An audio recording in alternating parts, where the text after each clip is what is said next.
जे भाजपला झाले नाही, जे नरेंद्र मोदी साहेब अमित शहांना झाले नाही, देवेंद्रजींना झाले नाही, ते पुन्हा शरद पवारांकडे आले, त्यांना झाले नाही. आता फक्त ते स्वतःची अटक, जेलवारी, 136 कोटी 37 कोटीचा दंड आणि इतर सगळे काळे कृत्य लपवण्यासाठी ते भाजपमध्ये जात आहेत.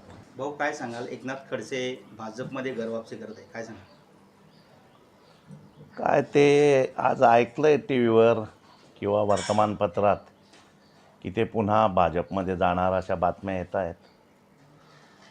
एवढंच म्हणेल मी की एवढा मोठा माणूस आहे, एवढे मोठे नेते आहेत, परंतु ज्या राष्ट्रवादी काँग्रेस पक्षाने त्यांना आमदारकी दिली, अतिशय संकटात ते असताना शरद पवार साहेबांनी त्यांना आसरा दिला, मदत केली, अडचणीच्या काळात मदत केली आणि कोणतंही कारण नसताना ते पुन्हा राष्ट्रवादी सोडतायत, शरद पवार साहेबांना धोका देत आहेत, विश्वासघात करतायत, शरद पवार साहेबांची गद्दारी करतायत आणि पक्षातून पळून जात आहेत असं म्हटलं तर वावगं होणार नाही.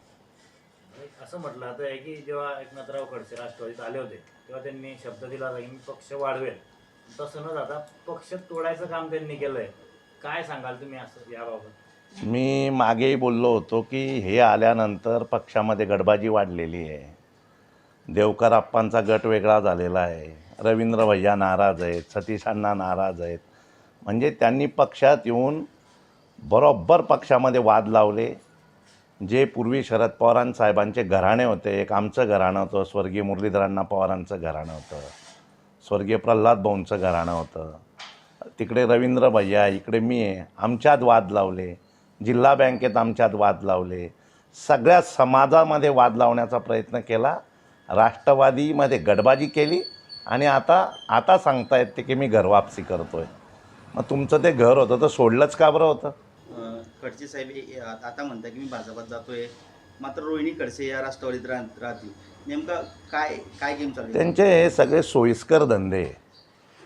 त्यांनी सुरुवातीला ज्या वेळेला ते भाजपमधून राष्ट्रवादीत आले तेव्हा त्यांनी सुनेला भाजपमध्ये ठेवलं. आता ते आज म्हणतायत की मी राष्ट्रवादीत चाललो, दिल्लीत प्रवेश करणार आहे आणि इकडे मुलीला राष्ट्रवादीत ठेवत आहे. म्हणजे हे दोघं पक्षही त्यांना मान्य कसं करतायत?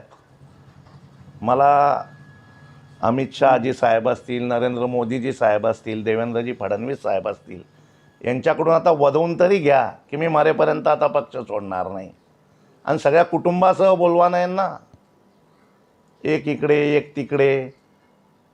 यांनी डॉक्टरांचं नाव करून राष्ट्रवादीची उमेदवारी घेतली नाही. मी आजारी आहे, मग आता आजारी दिल्लीला 4-4दा जाऊन आले, मुंबईला फिरतायत, मग आता आजार पण गेलं कुठे यांचं? विषय असा आहे की मागच्या लोकसभेमध्ये आपला स्मिताताईचं तिकीट कापलं गेलं होतं, उमेदवाराला भेटलं. त्याच पद्धतीने यावेळेस खेडी होऊ शकते वर्षाताईसोबत, कारण तिसऱ्यांदा त्यांना लोकसभेची उमेदवारी भेटलेली.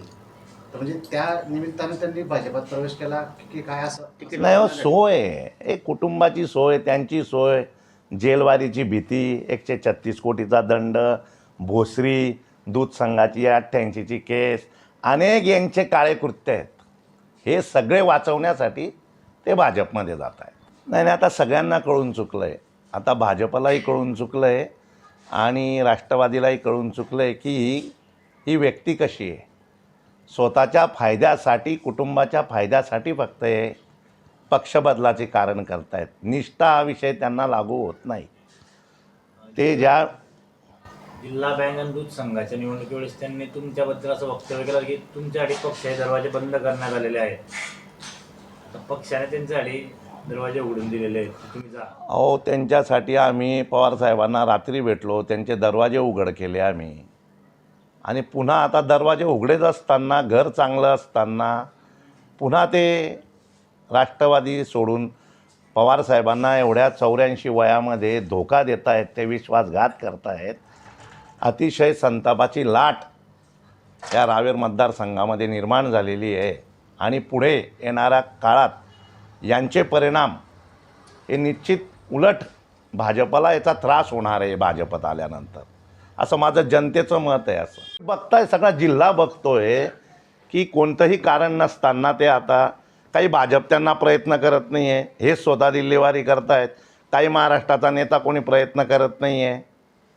आणि असं असताना त्यांनी पवारसाहेबांना धोका देणं हे काही योग्य नाही. शरणागती पत्करली आहे त्यांनी, थोडक्यात बोलायचं झालं तर. आता राष्ट्रवादीतून भाजपमध्ये जात आहे, कोणी जात नाही. परवा बोलले की भाजपला या जिल्ह्यात कुत्रं विचारत नव्हतं म्हणे, कुत्रं. मग एकच काय जात आहे, त्यांची प्रेस आहे. काही त्यांचा परिणाम होणार नाही, त्यांचे मतही वाढणार नाहीत आणि त्यांचं आता पूर्वीसारखं काही राहिलंही नाही. एका कोपऱ्यात त्यांना बसवून ठेवतील.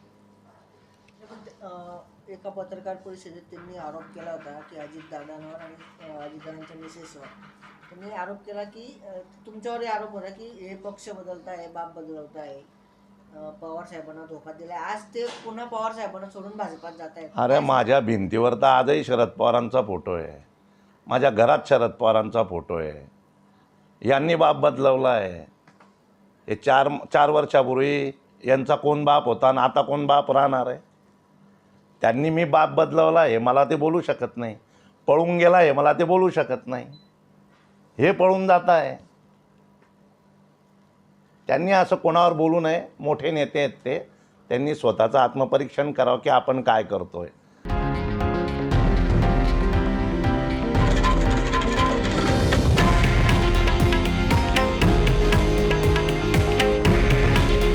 हे आहे देशातील नंबर 1 न्यूज नेटवर्क आणि आपण पाहत आहात TV9 मराठी. काळजी तुमची, हित महाराष्ट्राचं.